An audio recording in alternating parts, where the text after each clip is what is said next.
Good morning everyone.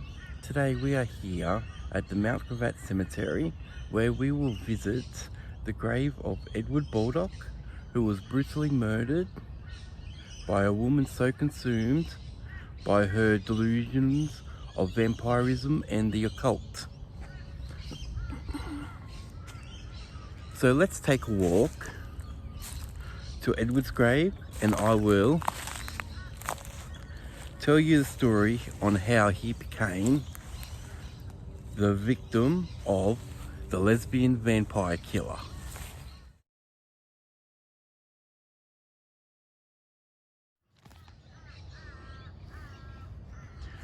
Edward Baldock was a 47-year-old council worker for the Brisbane City Council and a father of four.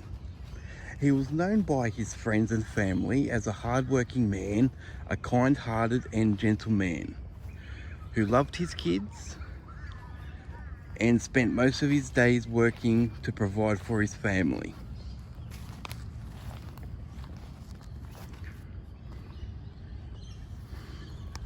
But on the night of October 20, 1989, his life took a tragic turn. Tracey Wigginton, obsessed with the occult and vampirism, believed she needed to drink human blood to survive. Her lover, Lisa, I can't really pronounce her surname, I'll put it up on the screen, and two other women who were drawn into her web of manipulation and dark fantasies.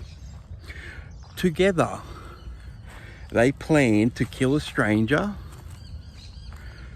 to satisfy Wigginton's twisted cravings.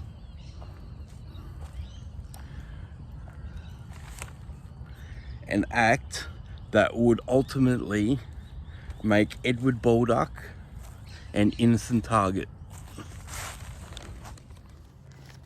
On the night of October 20, 1989, it was a Friday night, Edward had been drinking with friends and also playing darts at the Caledonian Club at Kangaroo Point, an inner city suburb of Brisbane. He had been outside, intoxicated and waiting for a taxi to get home. Instead of a taxi, a green Holden Commodore pulled up with Tracey and the three other women inside. It is unclear what was said to him to lure him in the car. Some sources say that they offered him a lift and others say that they offered him sex and companionship. Unknowingly, what was going to happen, Edward took the lady's offer and went inside the car. The horrifying plan had worked. They had lured him into the trap. They drove to a park at West End in Brisbane,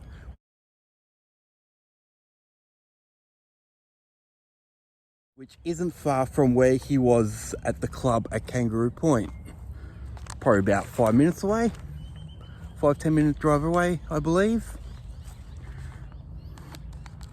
And he walked down to the Brisbane River where Tracey violently attacked him, stabbing him multiple times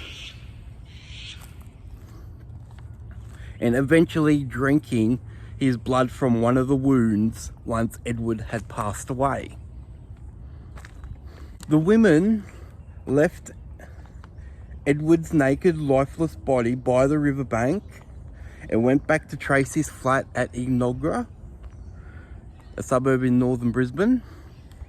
She had left something behind, something that would eventually get her caught.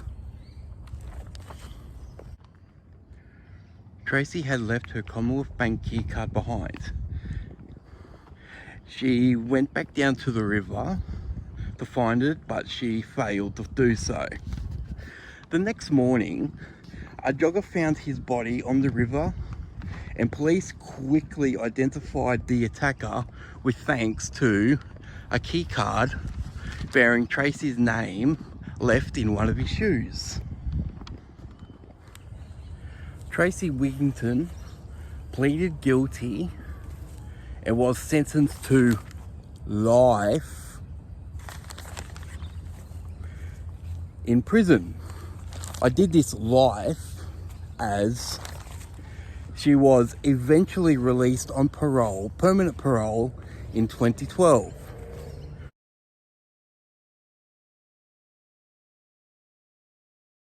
Edward Baldock's daughter has stated that Wigginton should still be in prison and staying there forever.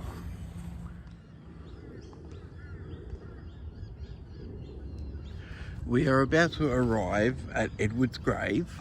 He is buried here at the Mount Gravatt Cemetery in one of the lawn sections. He was simply an innocent man in the wrong place at the wrong time.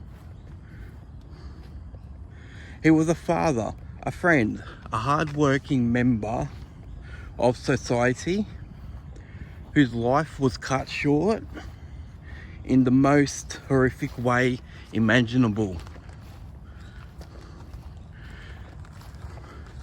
So his grave is just up here. It's got some flowers on there already. Been left by some family members of his that were still around in Brisbane. And I'm going to leave one of my yellow flowers here as I do.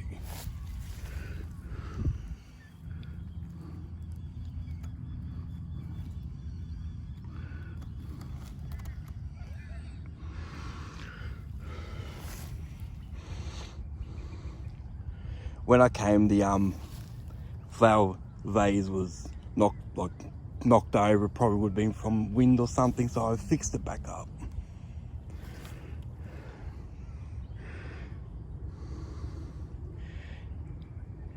And I hope Edward's resting in peace.